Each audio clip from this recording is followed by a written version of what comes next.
তিনি পলায়ন করেছেন।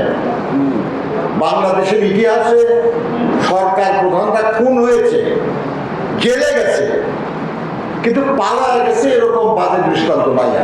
একটা ফ্যাসিবাদী সরকারের পতন হয়েছে, সেই সরকারের যিনি প্রধান ছিলেন তিনি পলায়ন করেছেন। বাংলাদেশের ইতিহাসে সরকার প্রধানরা খুন হয়েছে, জেলে গেছে, কিন্তু পালায় গেছে এরকম বাজে দৃষ্টান্ত নাই। এইবার এবং এর মধ্যে দিয়ে একটা পরিবর্তন আমাদের আসছে।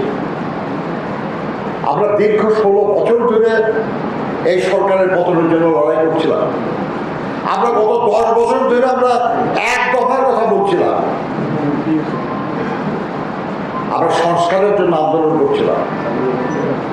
সেটা জুলাই আগস্ট মাসে বৈষম্য বিরোধী ছাত্র আন্দোলন এবং অন্যান্য রাজনৈতিক দল সবাই মিলে এদেশের জনগণের একটা সম্মিলিত আন্দোলনের মাধ্যমে আমরা বিজয় লাভ করেছি।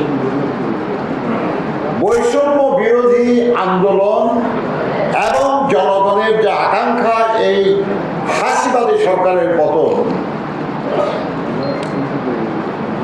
এইটা ছিল এই আন্দোলনের মূল শক্তি।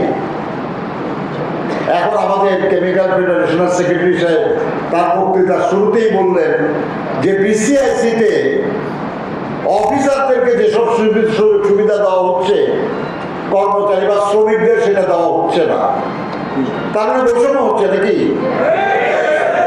তো তাহলে বৈষম্য বিরোধী আন্দোলন বিজয়ী হওয়ার পরেও যদি বৈষম্য আরো নতুন করে সৃষ্টি করা হয়, তাহলে কি এটা আন্দোলনের বিপক্ষে যায় না? তা আমি অনুরোধ করবো যারা কর্তৃপক্ষ আছেন তারা দয়া করে বিবেচনা করবেন যে এই বিশাল আন্দোলনের যে চেতনা, যে আকাঙ্ক্ষা, ওর বিপক্ষে যায় না, ওর বিপক্ষে যাওয়া ঠিক হবে না। সবার প্রতি সমান আচরণ করতে হবে, সমান বিচার করতে হবে, শ্রমিক কর্মচারীদের যার ন্যায্য পাওনা দিতে হবে। বন্ধুরা আমার দেখেন,